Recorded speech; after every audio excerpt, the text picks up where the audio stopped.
Welcome back. Today we're going to focus on a topic called function operations.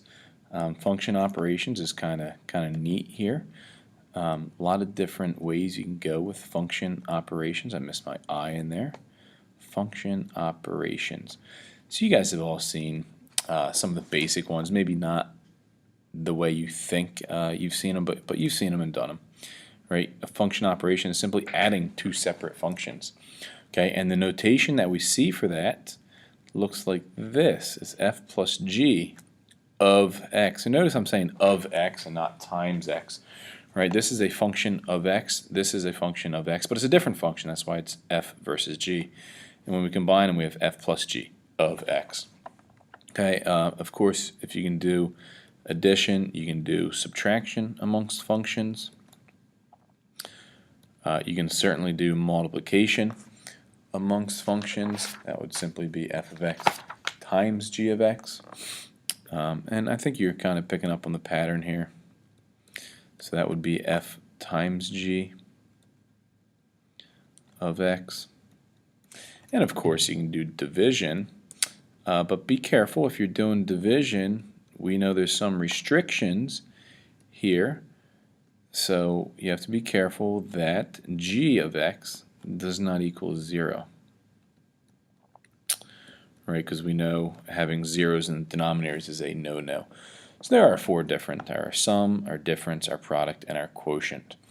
All right, and I mean, I can bore you with some of the algebra here, so I'll do that quickly here. If I have f of x equals 3x squared plus 2x minus 5, and g of x is 2x squared plus x minus 7, if I would want to find f plus g of x, it's literally as simple as you add your like terms.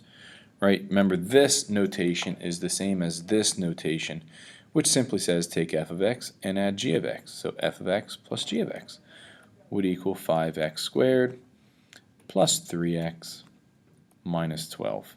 And that would be the sum of those two functions. Of course, you can do 3 functions or 4 functions or 5 functions. It depends what you're given and what you're asked to do. Okay, nothing fancy on there. If I was asked to find f times g of x, I'll put parentheses around these guys, write them side by side, and distribute one by one from term to term to term. Okay, I don't need to bore you with that. You guys know that stuff, function operations there. What you may not have known is the notation and how it looks. So that's what I would focus on if I were you. All right, now another piece you may not have seen will be if I have two graphs and I want to add the graphs together. Well, remember, these graphs come from something, an equation typically, and in this case they're going to be functions. Now I want to make a kind of a funky looking graph here just so it's easier to add. We're going to color code it here just so we can see it easier. So let's do something like this, and we'll give nice numbers here, 1 and 2. This will come out to 1, 1. This is up here at 2, 1. And then we got, 2, 2, and 3, 2, and 4, 2, and 5, 1. All right, and this graph will go down here as well.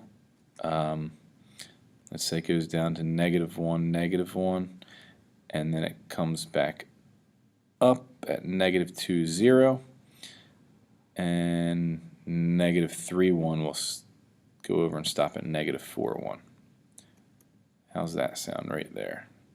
-3, 1, -2, 0, and -1, -1. All right, so we'll call this f of x. And we'll draw another graph here. And we'll say it kind of goes -4, 2. And we'll keep going across over here to -1, 2. And then I'll come down to 0, 1, 1, 0, 2, -1, and we'll run straight across till I get to 5, 2. We'll call that guy g of x. So my goal, excuse me, my goal will be to find f plus g of x. And we will do that. What color do I have? We'll go with yellow for this graph. Okay, let's see if I can find yellow over here though. If I can turn the highlighter off, that'd be nice, wouldn't it? There we go, pen. Here's yellow. So f plus g, well my f, remember f of x is y and g of x is y, so this is saying take the y values and add them together. So when x is -4, my independent variable is -4, my dependent variable of f of x is 1 and g of x is 2, so 1 plus 2 is 3. And when I'm at -3, I have the same thing. When I'm at -2, I have a y value of 0 and a y value of 2. Here I have a y value of -1 and a y value of 2. So add them together, we get 1. 0 plus 1 right here. Here I have 0 plus 1. Here I have -1 plus 2. -1 plus 2. -1 plus 2. -1 plus 1. So my graph is going to look like this. See, draw it across there.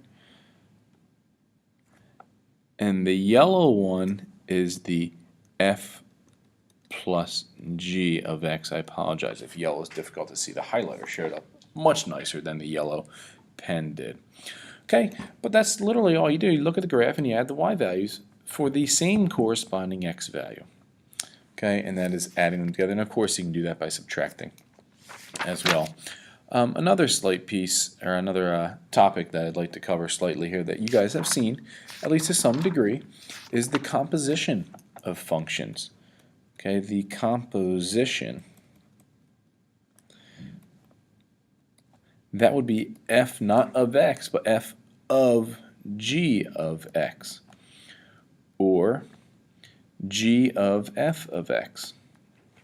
So for example, if I give you a function is 2x squared and g of x is x minus 5, the composition of those two in two different orders, we'll do f of g of x.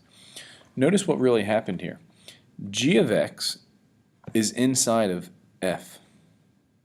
Well, if f is a function of x, my independent variable is x. But now I'm saying that f of g of x, did I just lose some ink right here? G of x, oh, it disappeared again. That is interesting. Anyway, g of x is replacing x. So I'm simply going to take g of x.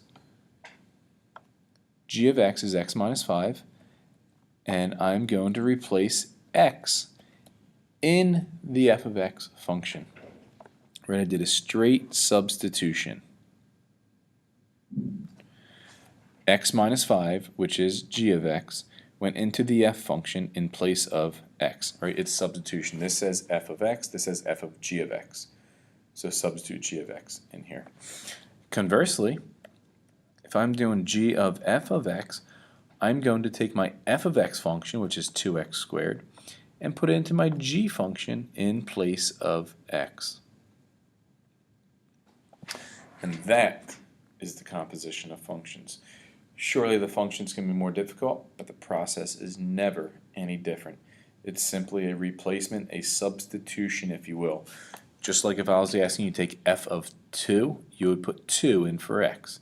Here I'm asking you to take f of g of x, so you put g of x in for x. Okay, and we can talk about domain and range and that stuff when we explore these a little further in class. Have a good day.